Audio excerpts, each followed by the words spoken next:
Hey guys, welcome back to my channel. My name is Satyajit Pattnaik. In this video, we shall be talking about how Python can be used for data analysis and data science. Basically, we already know that Python programming is very important, and we also know that there are multiple libraries which helps and which eases up our work when we start getting into machine learning, deep learning, NLP, all these topics. In one of my previous videos, I also talked about pandas where I explained each and everything about pandas in 30 minutes. In this video, I'll be focused on the second library, which is NumPy. Well, NumPy is pretty basics.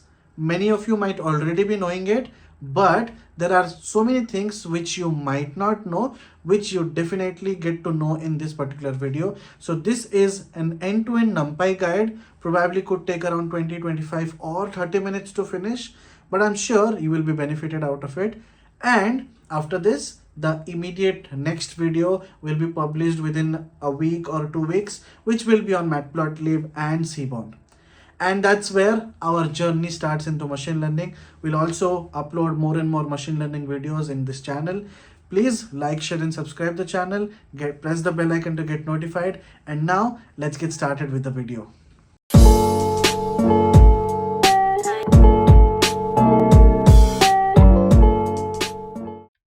Hi, welcome to this course on Python, and in this video we shall be talking about one of the most important library. This is nothing but NumPy. Well, what exactly is NumPy? Num stands for numerical and Py stands for Python. And this library is used for all the numerical operations. And this library is used mostly for the data analytics and data science activities which we do. For an example, you are extracting some data, you are reading a data. Now we already know that we read data using pandas library, and after reading data, your data could have categorical features, it could have numerical features as well. Now how can we deal with the numerical features? Sometimes we might have to do some transformations on numerical features, so there could be a lot of activities which can be done on numerical features or numerical variables. In that case, NumPy is used. Well, NumPy can be used to store data of different forms. It could be one dimensional, two dimensional, or n dimensional. But the question is, why do we use NumPy? Because traditionally speaking, we already have gone through various for loop conditions. We know what is list comprehension, we know what is map functions.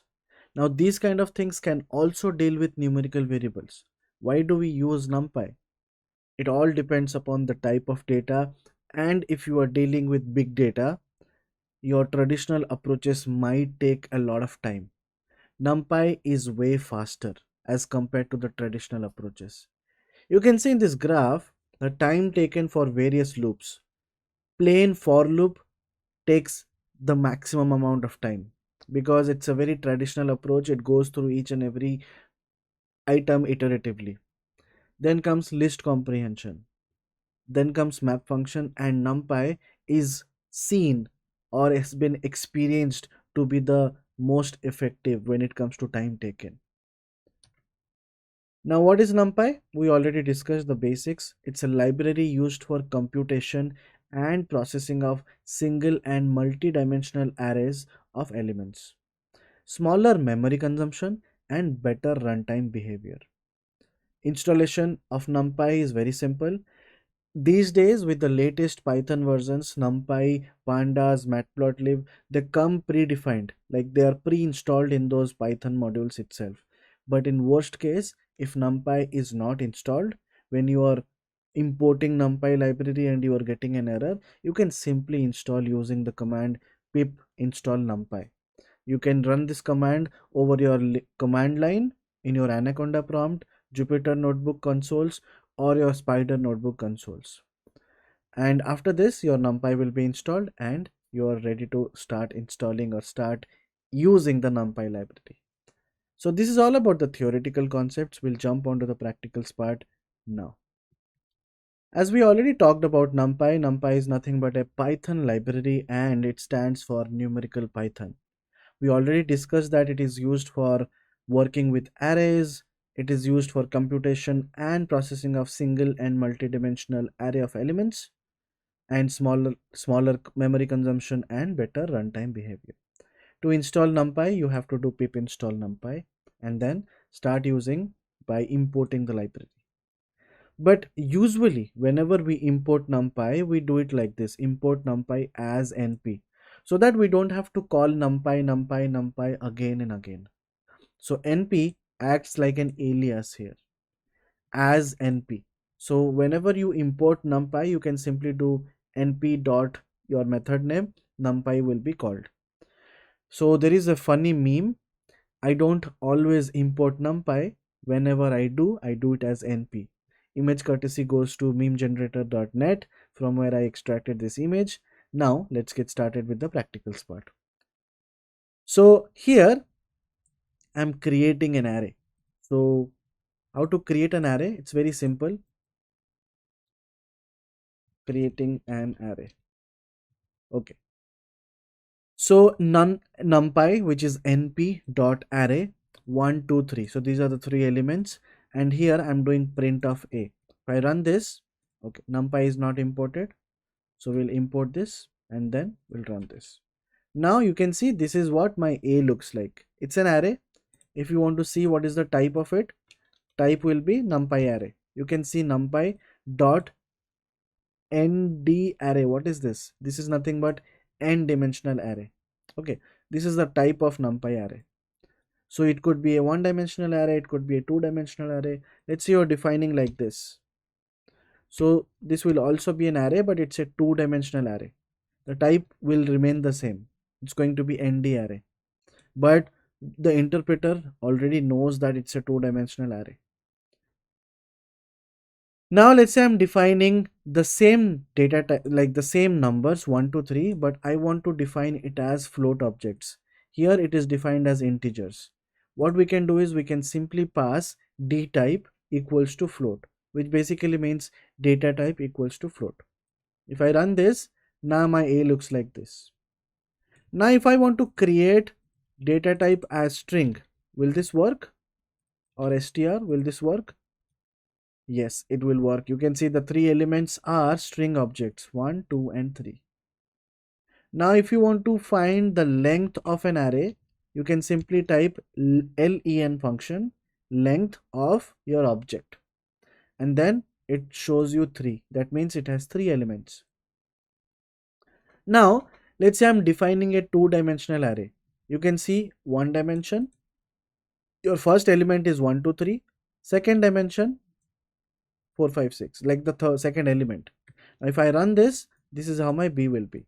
Now if you want to type the length of b, it will be 2. Why?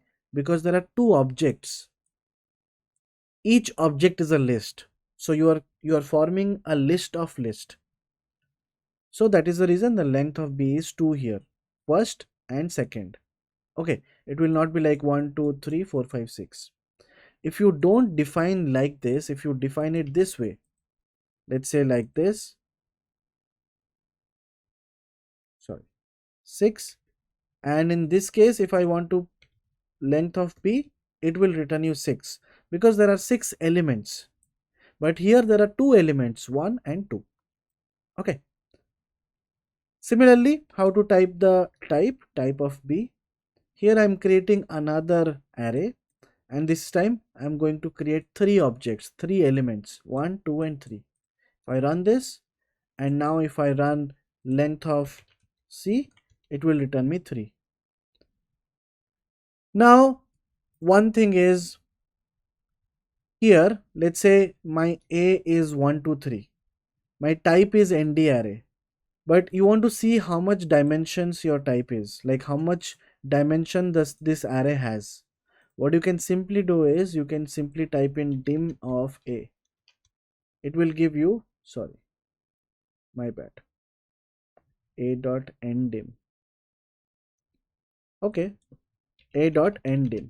If you run this, it shows you that this is a two-dimensional array. Similarly, we can run it here, c dot ndim. You can see c is of 2 dimensions, right? There are three elements: 1, 2, 3, 4, 5, 6, 7, 8, 9. So the dimensions of C is nothing but 2. Similarly, dimensions of B is 1. What is B? B is this one, right? So to check the number of dimensions, you use the object dot ndim. Similarly, I am creating a 4-dimensional object 1, 2, 3, 4, and then if I do d dot ndim, it is returning me 4. Why use NumPy? Well, somehow we already discussed this. The main reason why we use is it's having a faster computation time. It is way too faster as compared to the previous approaches. So, in traditional Python programming, we have lists that serve the purpose of arrays, but they are slow to process. Because so far, when we created all these arrays, you might be thinking that we already have lists in traditional programming. We already have tuples. Why don't we use that? Why do we have NumPy? So, in traditional Python programming, we have lists that serve the purpose of arrays, but they are slow to process. NumPy aims to provide an array object that is up to 50 times faster than traditional Python lists. And uh, this is what they claim, NumPy claims. But with personal experience, I can say that it's way too faster as compared to the traditional lists. I haven't calculated whether it is 50 times faster or not, but it is way too faster. But this is what NumPy library claims. They claim to be 50 times faster than the traditional Python lists. The array object in NumPy is called ND n dimensions array. It provides a lot of supporting functions that make working with ND array very easy. There are so many methods inside your NumPy library that you will be lost. I will not be able to cover each and everything, but I will try to cover as much as possible. As much frequent methods that we use on day-to-day activities, I will be covering all those basic methods. Arrays are very frequently used in data science, where speed and resources are very important. Because when it comes to data analytics and data science, we deal with huge amount of data, right? Big data. So in that case, your traditional programming will not be able to help you out. So NumPy is mostly used. Can be used to store 1D, 2D, 3D, and so on. Time taken for the loop. We have already gone through these things. Now, we'll talk about some other methods. There is one more method called as shape. Shape basically tells you how many rows and how many columns do you have. Now let's say your A is like this. So the shape is 1, comma 3. Okay, your B is like this. The B dot shape is going to be 6 because you have 6 elements. Here you have one element. Inside one element you have 3 elements, right? So your shape is 1, comma 3. C looks like this. So C will have 2 comma 3. Sorry, 3 comma 3 because there are 3 elements. My bad. 3 elements, and within these 3 elements there are 3 entities. Okay. So if you want to find the data type of a particular NumPy variable, you can simply type in a dot d type or else b dot d type. This will tell you the data type. Okay. So moving on to the next one, let's say I have an array 1.1, 2.1, 3.4, and here I'm printing it. So these are the basic things which we have already covered. Now, the next important thing in NumPy will be accessing or changing specific elements, rows and columns. So these are some concepts which we are going to right now. Once we jump into some real-time data, some real-time projects, then you will have a better understanding on where and how to use NumPy operations. Okay, in this video we are just focusing on the various methods that we have inside NumPy. Now, accessing or changing specific elements, rows and columns. Here I've defined a equals to numpy.array something 1 2 3 4 5 6 7 8 9 something something. So if I print my A, this is how my A looks like. What is A? A has two dimensions, right? What will be the shape of A? It's going to be 2 comma 1 2 3 4 5 6 7, 2 comma 7. Okay, now let's say you want to get a specific element. We will be using 0 comma 3. What is 0 comma 3? You can see 0 is basically means the first index. Python indexing starts from 0, and then 3, that means 0 1 2 3. So 0 comma 3 is basically 0th entity. Inside that 0th entity you are getting the third index. So 0 1 2 3. Now if you want to print 12, what it will be? If you want to print 12, so it will be 1 1 comma 0 1 2 3 4. It should be 1 comma 4. If you print, then it is showing you 12, right? What will be 1 comma 0? It will be 8. First index, so 0th index, first index, and inside first index the 0th index, 1 comma 4. So it's super simple. It's very simple to understand. Get a specific row. Let's say out of this you want to print the entire row. That means 0 colon nothing. That means all the entities from the first row. 0 colon this one. You want a specific column. Let's say you want this column 3 10. So colon 2, something like this. Colon 0 is basically printing you 1 8. If you want to do colon 2, it will print you 0 1 2. So 3 and 10, it will print you 3 and 10. Where is colon 2? 3 and 10. Okay, so this is how you access your different operations. Now this is your array. Let's say you want to access some elements and you want to change the values. Let's say you want to change this attribute. What is this attribute? You can simply access this attribute by 0 0 1 2 3, 0 comma 3. This is 4. Now if you do this equals to 40, like I am doing here in this line, if I do this and then print A, you can see the elements have changed. So NumPy arrays are mutable in nature. You can change it. Now change the fifth column in first row to 50. Simply fifth column and first row. So 0th index 0, fifth column. So 0 1 2 3 4, 0 comma 4 equals to 50. After this, we'll be talking about some zeros and ones method in NumPy. There are some zeros and ones method. So in case you want to create a NumPy array with all 0 entities, like all the elements will have zeros. Why do we do that? There are specific scenarios where we use these kind of logics. So we do have some functions like zeros, ones, and something like full. Now if I call numpy.zeros, then I call the dimensions 3 comma 3.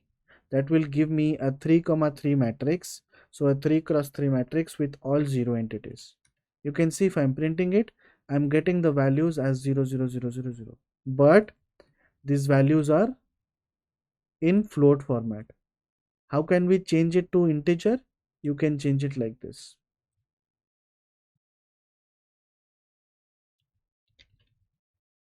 Oh, zeros. Sorry, my bad. Spelling mistake. Now you can see all have integer values. Is string possible? Well, string is also possible, but it's not showing you any value because 0 is basically null in terms of string, right? Similarly, if you want to print a 3 cross 3 1 matrix, you can do np.ones. And if you want to have the data type as integer, pass the d type equals to int 32.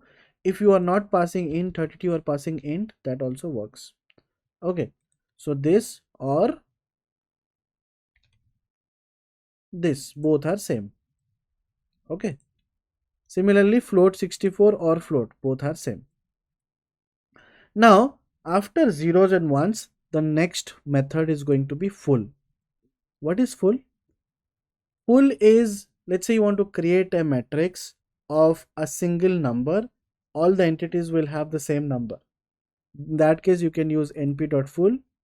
You are passing, I need a 3 cross 3 matrix, and the value should be 50. Or else, let's say you are defining a variable where var a equals to 20, and then you are passing this var a. See, 20. If you are changing it to integer, it will have integer, something like that.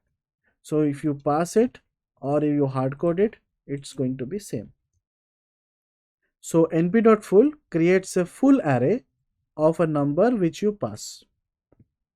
If you want to create a NumPy array of a random number, you can pass np.random.rand, 4, 4. So this will give you a random matrix, and all these numbers inside your NumPy array will have a number between 0 to 1. But if you want a random integer, you can do .random.randint. Here it is float and here it is random. Here I'm passing -4, 1, which means I want in the range of this. If I don't pass this, it will fail, because rand int takes at least one positional argument. So if you pass this, which basically means I want the random values to be in the range of -4 to 1, let's say 1 to 5, and your values will be within 1 to 5. 1 to 100 will be within 1 to 100, right? Let's say I want from -5 to 0, so -5 to 0. And then we have another function called as identity. I hope everybody knows about identity matrix. 0 1 0 1. This is identity matrix. I hope everybody knows about this. Now to create an identity matrix, you pass np.identity5, np.identity3, which will be 1 0 0 0 1 0 0 0 1. Identity 5 will be 1 4 zeros, 0 1 3 zeros, 0 0 1 0 0, 0 0 0 1 0, 0 0 0 0 1. Okay, this is the identity matrix. Now there are some practice questions to talk about. Let's say extract all the first 3 rows of the last 5 columns in a given NumPy array A. So this is the array which has been given. Okay, this is not the array. This is the array. Okay, 1 2 3 4 5 6 10 20 something something something. Extract all the first 3 rows. That means all these 3 rows of the last 5 columns. Okay, first 3 rows of the last 5 columns. So your output should be like this. Okay, so that was the output that was mentioned. Output should be this, then this, then this. This should be the output. Okay, how can we do that? So here we have defined my A. My A looks like this. Now how many rows do we need? We need the top 3 rows. So 0 1 2 3 4, -1 -2 -3 -4 -5. I hope everybody knows about the indexing in Python. Your indexes start from 0 from the beginning, and from the end it starts from -1, right? So similarly, what I'm doing is 0 1 2 3 4. So 0 1 2 3. So here I'm passing 0 colon 3, that means colon 3, and I'm passing -5 colon something. So here if I run this, it is throwing me the output which is expected like this. Okay, 0 1 2 3 4 5 -1 -2 -3 -4 -5. So you can see from -5 till end, from -5 till end, and here till 3, that means 0 1 2 0 1 2 3. Okay, so this is for the rows and this is for the columns. We want 3 rows and we want this much. And if you want to do this, will this work? Like I want to do 0 3, this will also work. So blank is nothing but 0. Okay, if you just want to print the first 3 rows, this is how we do the first three rows, right? A 0 colon 3. From the first three rows, you want the last five columns. So minus 0, 1, 2, 3, 4, 5. From end, minus 1, minus 2, minus 3, minus 4, minus 5. So here I'm doing minus 5 colon minus 1. So this will also work. Oh, minus 1 doesn't work. Okay, minus 1 empty. My bad, my bad. So there should be a comma here. Minus 5 colon minus 1. So this will also work, and if you are not passing anything, the end attribute here and here, this will also work. Second question is, given a positive number n greater than 2, create a NumPy array of size n cross n with all zeros and ones such that the ones make a shape of plus. So the input is 3, your output should be like this. That means you can see the 1 is formed as a plus, 0 1 0 1 1 1 0 1 0. It's forming a plus, right? If you are passing 5, this is forming a plus, right? So the middle, let's say you have 5 rows, the middle row will have all the values as 1 and the middle column will have all the values as 1, right? So let's say I'm passing n equals to 5.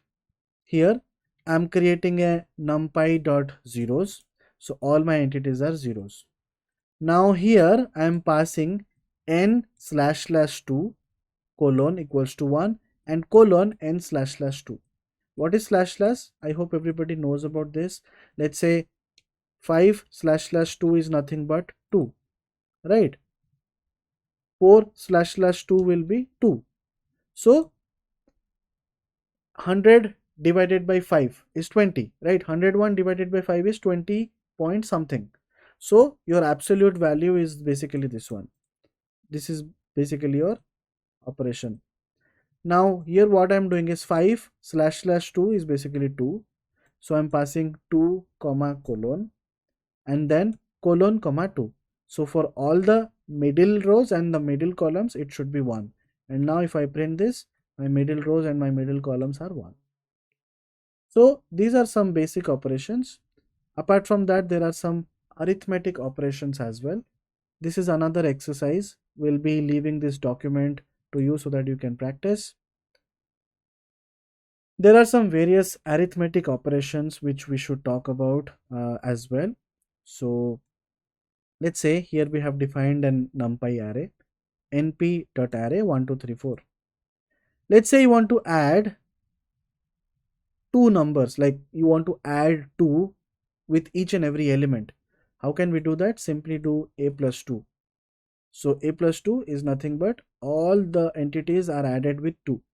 Similarly, a to the power of 3, that means 1 to the power of 3 is 1, 2 to the power of 3 is 8, so 3 to the power of 3 is 27. If you print this, so each and every entity in your array is getting that mathematical operation. It is doing that mathematical operation.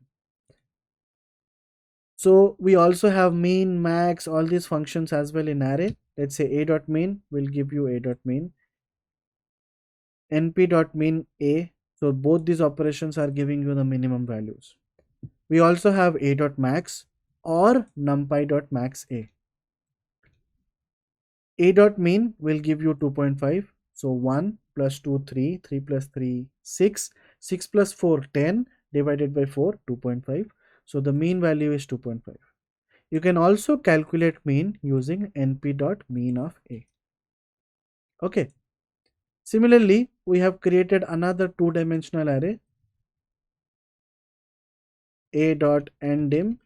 It's 2 dimensions. What will be max element? Max element is 8. Max of a is 8. A of max is 8. Both are same. So these are some NumPy operations, arithmetic operations that you can perform, and it's all about practice. The more you practice, the more you understand about these concepts and when and where to use this NumPy libraries and pandas libraries. It all depends upon your practical scenarios. When we start talking about an use case which we have covered in this course, we will be explaining you where and how to use NumPy, pandas and various other libraries. That's all about NumPys. In the next video we shall be talking about matplotlib, and cbound libraries. Thank you.